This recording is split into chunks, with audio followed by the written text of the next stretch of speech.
Hello my dear student, my dear friends.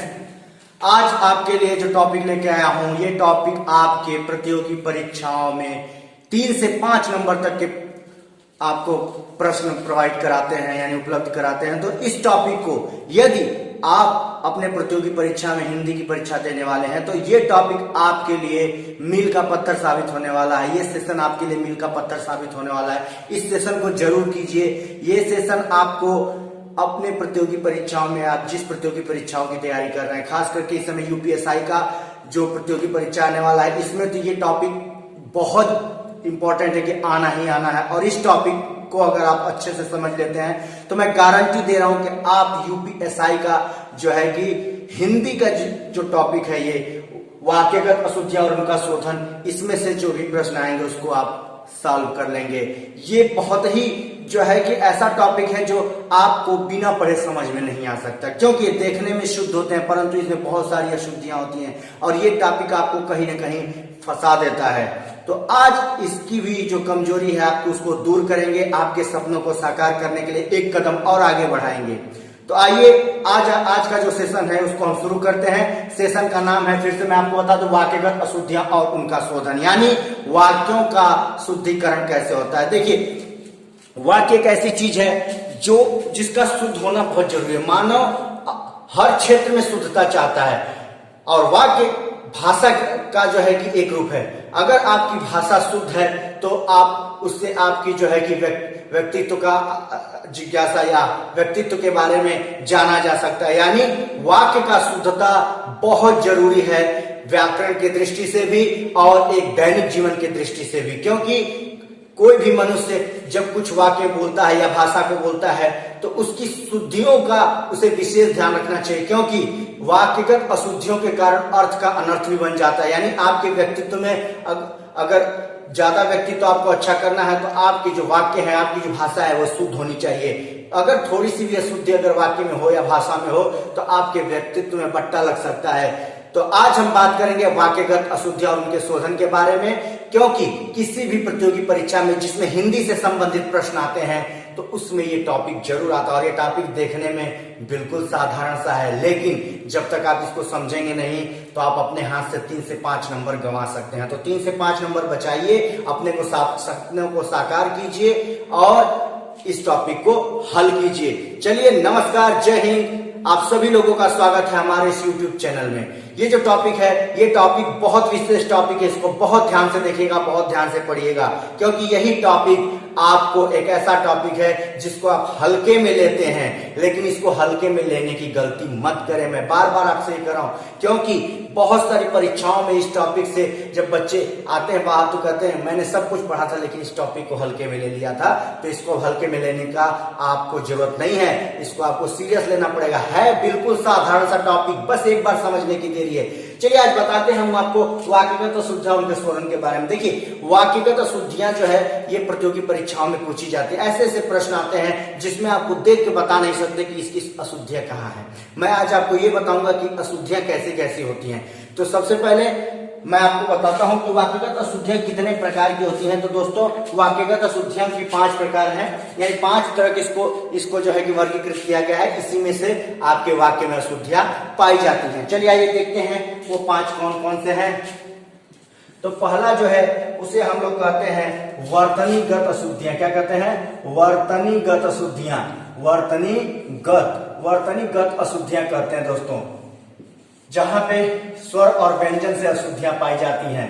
ठीक है, अंग्रेजी में कहें तो स्पेलिंग का मिस्टेक जहां होता है उसे हम वर्तनीगत अशुद्धियां कहते हैं, यानी मात्राओं की गलती, यानी स्वर या व्यंजन से जो गलतियां उत्पन्न होती हैं उन्हें हम कहते हैं वर्तनीगत अशुद्धियां।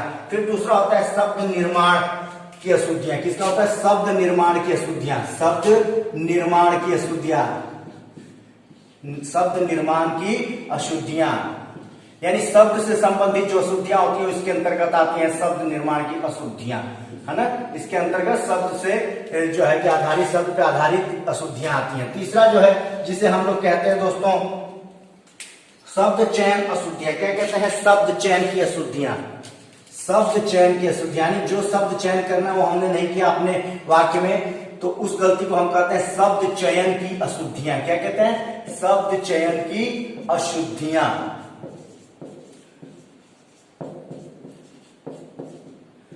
चौथा जो है इसे हम कहते हैं दोस्तों अनावश्यक शब्द प्रयोग अशुद्धियां। अनावश्यक शब्द प्रयोग अशुद्धियां। अनावश्यक शब्द प्रयोग अशुद्धियां यानी अनावश्यक ही शब्द प्रयोग करना। नहीं, जिस वाक्य में एक शब्द से काम चल जाना था उसमें एक से ज्यादा शब्द का प्रयोग किया जाना ही अनावश्यक शब्द की अशुद्धियां कहलाता है। अनावश्यक शब्द की अशुद्धियां। ठीक है। उसके बाद आता है आपका व्याकरणगत अशुद्धियां यानी व्याकरण पे आधारित अशुद्धियां। व्याकरणगत अशुद्धियां। व्याकरणगत अशुद्धियां।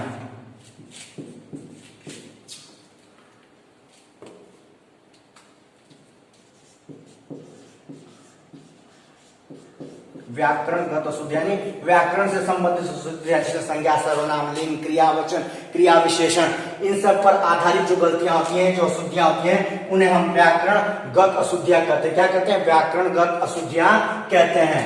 वर्तनीगत अशुद्धियां, शब्द निर्माण की संबंधी अशुद्धियां, शब्द चयन की अशुद्धियां, अनावश्यक शब्दों का प्रयोग जहां पता यानी कह सकते हैं अनावश्यक शब्द की अशुद्धियां, और व्याकरणगत अशुद्धियां यानी व्याकरण पर आधारित अशुद्धियां। देखिए ये 5 प्रकार की अशुद्धियां होती हैं। ये 5 प्रकार के, यही हमको पढ़ना है और अपने परीक्षा में 3 से 5 नंबर तक के प्रश्न को हल करना है। कितने? 3 से 5 नंबर तक के प्रश्न इसी में से फंसते हैं दोस्तों, इसी में से आते ही आते हैं। तो इसका ध्यान दीजिएगा। ये देखने में बेहद ही साधारण टॉपिक है, लेकिन जब आप इसको डीपली पढ़ते हैं तब पता चलता है कि ये बहुत ही जो है कि इसको बहुत ही ध्यान रखना पड़ता है कि अशुद्धियां कहाँ है, गलतियां कहाँ है। तो ये आपकी प्रैक्टिस और आपकी जानकारी के ऊपर निर्भर करता है। यदि आप सेशन को करेंगे तो आपको जानकारी मिल जाएगी कि अशुद्धियां कैसे होती है, कहाँ कहाँ होती हैं। तो इस सेशन को आपको पूरा करना है और इस सेशन में हम आपको सभी अशुद्धियों के बारे में बताएंगे। तो आइए आज सबसे पहले हम लोग शुरुआत करते हैं वर्तनीगत अशुद्धियों के बारे में। ठीक है। देखिए वर्तनीगत अशुद्धियों के बारे में हम सबसे पहले बात करेंगे। तो वर्तनीगत अशुद्धियां 2 प्रकार की होती हैं, स्वर संबंधी और व्यंजन संबंधी। एक होती है स्वर संबंधी अशुद्धियां और दूसरी होती है व्यंजन संबंधी अशुद्धियां। तो हम लोग सबसे पहले स्वर संबंधी अशुद्धियों के बारे में चर्चा करेंगे। स्वर संबंधी अशुद्धियों के बारे में जैसे देखिए मैंने अशुद्ध शब्द लिखा हुआ है, अशुद्ध शब्द यहाँ पे लिखा हुआ है ना। अशुद्ध शब्द क्या लिखा हुआ है कि आप अनाधिकार चेष्टा न करें। देखिए यहाँ पे कहाँ गलती है? आप अनाधिकार चेष्टा न करें। देखिए यहाँ पे गलती है अनाधिकार। क्या होता है? अनधिकार होता है ना। क्या होता है? अनधिकार होता है। ठीक है। अधिकार यानी आप अनधिकार चेष्टा न करें। ठीक है। महादेवी आधुनिक युग की मीरा है। देखिए यहाँ पे कहाँ गलती? देखिए महादेवी में जो मात्रा लगी हुई है, जो स्वर आ रहे हैं वो गलत है। ये क्या होगा? महादेवी। उसके बाद आधुनिक है ना, आधुनिक होता है ना कि आधुनिक होता है। तो यहाँ पे 2 गलतियां हैं, महादेवी और आधुनिक। तो इसका क्या होगा? महादेवी, महादेवी और आधुनिक। आधुनिक महादेवी आधुनिक युग की मीरा है। महादेवी आधुनिक युग की मीरा है। ठीक है। देखिए दोस्तों यही से गलतियां होती हैं छोटी छोटी। ये हम स्वर संबंधी गलतियों के बारे में चर्चा कर रहे हैं। मेरा परीक्षा परिणाम आ गया। देखिए यहाँ पे तो आपको गलतियां दिख ही रही होंगी, लेकिन बहुत सारे विद्यार्थी यहाँ भी गलती करते हैं। देखिए यहाँ गलतियां कहाँ है बताइए? एक गलती तो आपने बताया बिल्कुल सही कि परिणाम, ये गलत है ना। परिणाम होता है। ठीक है। मेरा परीक्षा परिणाम आ गया यानी परिणाम। और एक गलती यहाँ पे परीक्षा भी, यहाँ पे मात्रा गलती है, स्वर संबंधी गलती है यानी मेरा परीक्षा परिणाम। परीक्षा परिणाम। ठीक है। मेरा परीक्षा परिणाम आ गया। श्रीलंका भारत के अधीन था। अधीन नहीं होता दोस्तों, अधीन होता है ना। देखिए ये सब चीजें आपको जानना बहुत जरूरी है। श्रीलंका भारत के अधीन था, भारत के नहीं भारत के अधीन था यानी यहाँ क्या होगा? भारत और अधीन। यहाँ पे अधीन लिखा हुआ है, यहाँ पे होगा अधीन। ठीक है। मेरी आवाज संसद में गूंजेगी। मेरी आवाज, आवाज नहीं होता, आवाज होता है। क्या होता है? आवाज। मेरी आवाज नहीं यानी ये गलत है। क्या होगा? मेरी आवाज, आवाज, आवाज, मेरी आवाज संसद में गूंजेगी। जब गरीब जगेगा तब क्रांति होगी। जब गरीब जगेगा तब क्रांति होगी।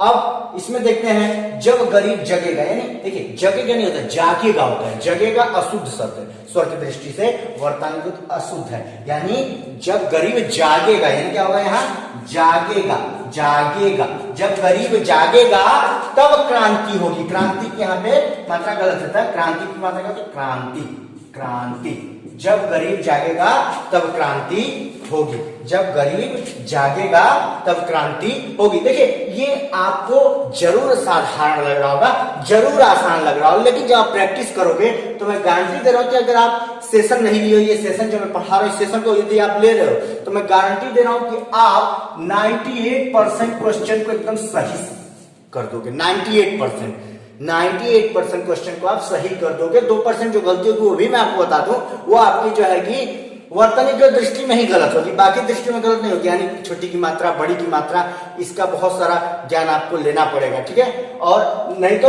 आप यदि मेरा सेशन लीजिए, आपको मैं गारंटी दे रहा हूं कि आप 98% वर्तनीगत अशुद्धियों को सॉल्व कर देंगे। यानी किसी भी परीक्षा में आए आप जो है कि 98% क्वेश्चन को सॉल्व कर देंगे और 100% भी कर देंगे। मैं एक अपना मतलब व्यू रख रहा हूं कि 98% आप सॉल्व कर देंगे। तो ये तो वर्तनीगत अशुद्धियों में हम अभी स्वर के कुछ उदाहरण लिए। आइए अब कुछ व्यंजन के उदाहरण लेते हैं और देखते हैं। आइए देखते हैं व्यंजन संबंधी अशुद्धियां क्या होती है वर्तनीगत अशुद्धियों में, व्यंजन संबंधी अशुद्धियां। तो मैं तुम्हारी इच्छा पूरी करूंगा। देखिए मैं तुम्हारी इच्छा पूरी करूंगा, आपको गलती दिख रहा है, गलती दिख रहा है, जी हाँ। यहाँ पे देखिए व्यंजन संबंधी अशुद्धियां हैं, है ना, तुम्हारी इच्छा, है ना, ये दो ऐसी गलतियां हैं जो व्यंजन संबंधी है। यानी मैं तुम्हारी इच्छा, देखिए ये होना चाहिए था यहाँ पे, लेकिन यहाँ पे ये था, यानी ये गलत था, ठीक है। सरोवर में कमल पुष्प है, यहां देखिए सरोवर और पुष्प दो जगह गलतियां हैं, है ना। क्या होगा, सरोवर, सरोवर, है ना, और पुष्प, पुष्प, यानी सरोवर में कमल पुष्प हैं, ना कि सरोवर में कमल पुष्प है ना, ठीक है। हमारा संगठन मजबूत है ना, हमारा संगठन मजबूत है, हमारा संगठन मजबूत है, ऐसा नहीं होता है, हमारा संगठन मजबूत है, यानी संगठन, संगठन, संगठन, है ना, हमारा संगठन मजबूत है। भगवान भास्कर को प्रणाम करो, देखिए भगवान भास्कर को प्रणाम करो, भास्कर सूर्य भगवान को कहा जाता है ना। तो देखिए यहाँ पे भास्कर गलत है, भास्कर होगा भास्कर, भास्कर। भगवान भास्कर को प्रणाम, प्रणाम देखिए होगा प्रणाम, भगवान भास्कर को प्रणाम करो। देखिए यहाँ पे दो गलतियां हैं, ठीक है। हिंदी संघ की राजभाषा है, ये तो हमें ही पता है, अनुच्छेद 343 के अंतर्गत हिंदी संघ की राजभाषा और ये भी देवनागरी है, लेकिन यहाँ पे गलत लिखा हुआ है, क्योंकि राजभाषा तो ऐसे लिखी नहीं जाती है। राजभाषा कैसे लिखी जाती है मित्रों, ऐसे लिखी जाती है राजभाषा, राजभाषा, ठीक है। हिंदी संघ की राजभाषा है। वरिष्ठ अधिकारी से संपर्क करो, देखिए देखिए फिर से पढ़िएगा, वरिष्ठ अधिकारी से संपर्क करो, है ना। तो यहाँ पे देखिए वरिष्ठ भी गलत है, क्योंकि वरिष्ठ अधिकारी होता है, वरिष्ठ अधिकारी से संपर्क करो, यानी यह संपर्क ये भी गलत है, यानी क्या होगा वरिष्ठ, वरिष्ठ, वरिष्ठ अधिकारी से संपर्क, संपर्क यानी पद के ऊपर संपर्क करो, ठीक है। तो ये आपकी वर्तनीगत दृष्टि से व्यंजन संबंधी अशुद्धियां थी। इसकी प्रैक्टिस भी मैं आपको कराऊंगा। ये सेशन खत्म होने के बाद, जब ये सेशन पूरा खत्म हो जाएगा तो इसकी प्रैक्टिस भी मैं आपको कराऊंगा। लेकिन सेशन को ध्यान से देखिएगा। अभी हम लोग बात कर रहे थे वर्तनीगत अशुद्धियों की, जिसमें मैंने स्वर के कुछ उदाहरण बताए आपको, कुछ व्यंजन के बताए। आइए अब आगे देखते हैं, ठीक है। देखिए वरिष्ठ अधिकारी से संपर्क करो, देखिए आप मैंने गलती से जो है कि गलत लिख दिया था, यहाँ पे जो है कि इस गलत लिखना था, लेकिन मैंने यहाँ पे सही लिख दिया था। तो इसका यही होगा कि वरिष्ठ अधिकारी से संपर्क करो, ठीक है, वरिष्ठ अधिकारी से संपर्क करो, ठीक है दोस्तों। आइए अब देखते हैं नेक्स्ट। अब हम लोग बात करेंगे शब्द निर्माण की अशुद्धियों का। शब्द निर्माण की अशुद्धियों का जब हम बोलते समय या लिखते समय अनुपालन नहीं करते उनके नियमों का, तो ये अशुद्धियां हो जाती हैं।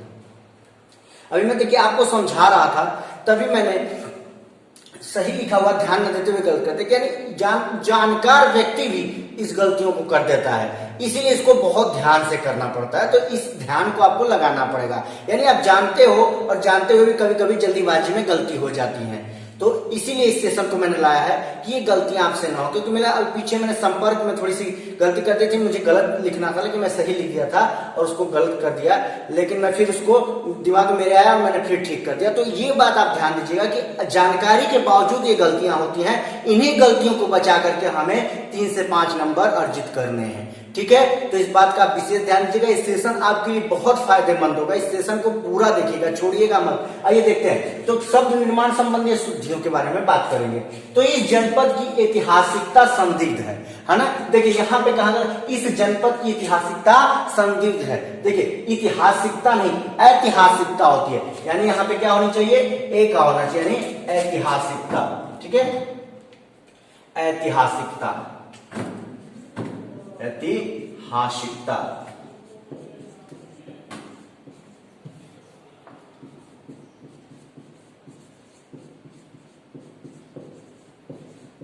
ठीक है, इस जनपद की ऐतिहासिकता क्या होनी चाहिए, संदिग्ध है। इस जनपद की ऐतिहासिकता संदिग्ध है।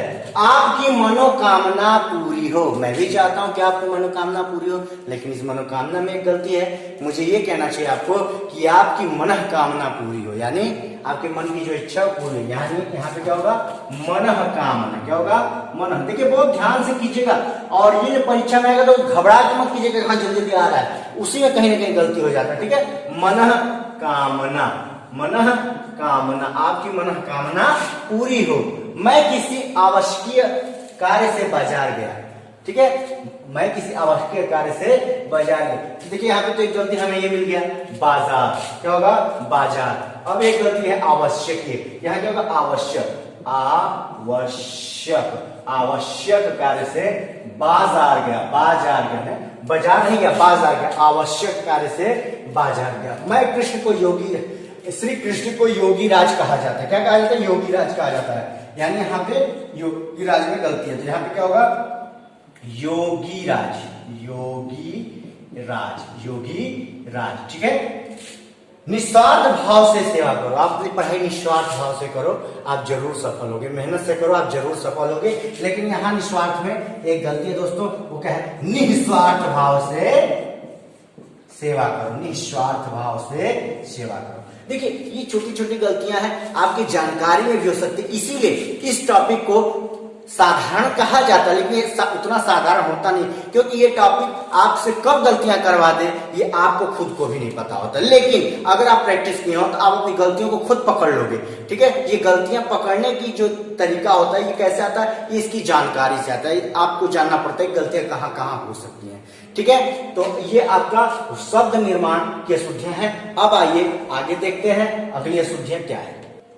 देखिए शब्द चयन की अशुद्धियां, यानी जब आप अपने वाक्य में, अपने भाषा में सही शब्दों का चयन नहीं करते हैं तो वह वाक्य, वो भाषा आपकी जो है कि अर्थपूर्ण नहीं होती, यानी अनर्थ हो जाता है, यानी उसका अलग ही अर्थ निकल जाता है। एक छोटे से शब्द के चयन से आपका जो है गलत चयन हुआ तो उस भाषा का अर्थ तो आपके जो है कि कथन से बिल्कुल अलग हो जाता है। तो इसका भी आपको ध्यान रखना होता है कि जब भी आप भाषा का जो है कि प्रयोग करते हैं तो उसमें शब्द का चयन का विशेष ध्यान रखना चाहिए कि कौन से शब्द का इस्तेमाल कहाँ किया जाता है। ठीक है, उदाहरण देखिए कि मन की चंचलता घटने पर एकाग्रचित्तता बढ़ जाती है। जी नहीं, यहाँ पे एक्स्ट्रा शब्द लगाने की जरूरत नहीं थी। ठीक है, एकाग्रचित्तता यहाँ पे उचित शब्द नहीं था। मन की चंचलता घटने पर एकाग्रता बढ़ती, क्या बढ़ती है, एकाग्रता। यानी यहाँ पे क्या होना चाहिए था, एकाग्रता, एकाग्रता है ना, ग्रता। ठीक है, एकाग्रता बढ़ती है। मन की चंचलता घटने पर एकाग्रता बढ़ती है। ठीक है, इस पुस्तक की यही अच्छाई है। देखिए अच्छाई इंसान में होती है, पुस्तक में, पुस्तक की विशेषता होती है। क्या होती है, विशेषता। यानी यहाँ अच्छाई जब क्या होना चाहिए था, विशेषता। यानी यहाँ शब्द का जो चयन है गलत है, विशेषता। ठीक है, विशेषता। इस पुस्तक की यही विशेषता, अच्छाई इंसान की होती है ना, विशेषता होती है, इससे हमको कुछ लाभ प्राप्त होता है ना। ठीक है, गले में पराधीनता की बेड़ियां हैं। पराधीनता यानी जो है कि गुलाम, है ना। तो गले में नहीं बेड़ियां होती, बेड़ियां तो भाई पैर में ही पहनी जाती हैं, है ना, ये पैर में पहनाई जाती है, गले में बेड़ियां नहीं पहनाई जाती है ना। गले में फांसी डाली जाती है, तो इसलिए यहाँ पे पैरों होना चाहिए, पैरों में। ठीक है, पैरों में पराधीनता की बेड़ियां हैं। चिड़िया बोल रही है, चिड़िया बोलती नहीं, हमारी तरह आपकी तरह कन्वर्सेशन नहीं करती है। क्या करती है वो? चहकती है, यानी चहकना। चिड़िया क्या करती है? चहकती है। तो चिड़िया चहक रही है, यहाँ पे क्या होगा? चहक रही है, चिड़िया चहक रही है, बोलती नहीं है चिड़िया, चहकते। देखिए शब्द का चयन गलत किया गया है ना। राज बोल रहा है, राजू बोल रहा है, मोहन बोल रहा है, वो समझ, मोहन चहक नहीं सकता, राज चहक नहीं सकता, राजू चहक नहीं सकता, लेकिन चिड़िया बोल नहीं सकती, यानी वे चहक सकते हैं, चहकना होगा। प्रेम करना तलवार की नोक पर चलना है, प्रेम करना तलवार की नोक पर चलना। देखिए नोक पे नहीं चलना, नोक तलवार की एकदम एक बिंदु होती है, लेकिन प्रेम करना चलने के लिए एक जगह चाहिए, धार, यानी प्रेम करना तलवार की धार पर चलना है, धार पर, ठीक है। प्रेम करना तलवार की धार पे चलना है। आप भी प्रेम करते होंगे तो आप समझ सकते होंगे कि प्रेम करना कितना कठिन है। तो प्रेम करना तलवार की धार पे चलना है, ठीक है। मेरे लिए गणित कठोर विषय है, मेरे लिए गणित कठोर विषय। बहुत सारे विद्यार्थी होते हैं जो गणित से बहुत भागते हैं, तो वो भागे ना, वो जो है कि हमारा YouTube चैनल पे गणित के भी सेशन चलते हैं, जो कि हमारे वीके सर पढ़ाते हैं। वीके सर बहुत ही अनुभवी टीचर है गणित के क्षेत्र में, ठीक है। तो उनसे गणित पढ़िए आप लोग। लेकिन यहाँ पे जो मैं इसको शुद्ध करना चाह रहा हूँ, तो मेरे लिए गणित कठोर विषय है। देखिए यहाँ पे कठोर क्या है? गणित कोई पहाड़ है, कोई वस्तु है जिसको तोड़ना है, क्योंकि गणित एक विषय है, इसलिए यहाँ पे कठोर जो शब्द का चयन है ये बिल्कुल गलत है। यहाँ पे क्या होना चाहिए था? मेरे लिए गणित एक कठिन विषय है। यहाँ पे क्या होना चाहिए था? कठिन। कठोर विषय क्या होना चाहिए दोस्तों? कठिन होना चाहिए था ना। मेरे लिए गणित एक कठिन विषय है, ठीक है। आइए अब अगला देखते हैं कि अगले में क्या क्या शुद्धियां हैं। अनावश्यक शब्द के प्रयोग के शुद्ध, यानी जहां पे जरूरत ना वहां पे भी अगर आप एक्स्ट्रा शब्द डाल रहे हैं तो उससे कोई मतलब नहीं बनता, उससे अर्थ का अनर्थ ही बनता है, ठीक है। जैसे उदाहरण देखिए, कुछ लोग परस्पर आपस में बातें कर रहे थे। देखिए यहाँ पे परस्पर और आपस दोनों एक ही शब्द है। यहाँ पे केवल इतना भी होने से हो जाता है कुछ लोग आपस में बातें कर रहे थे या कुछ लोग परस्पर बातें कर रहे थे, यानी यहाँ पे आपस जो है कि ज्यादा प्रयोग हो गया, यानी अनावश्यक शब्द हो गया आपस, ठीक है। वह समस्त प्राणी मात्र का हितैषी है ना। अब यहाँ पे देखिए प्राणी मात्र का मतलब ये होता है कि पूरे प्राणी की बात हो रही है, वहां समस्त लगाने की जरूरत नहीं है, वह प्राणी मात्र का हितैषी है।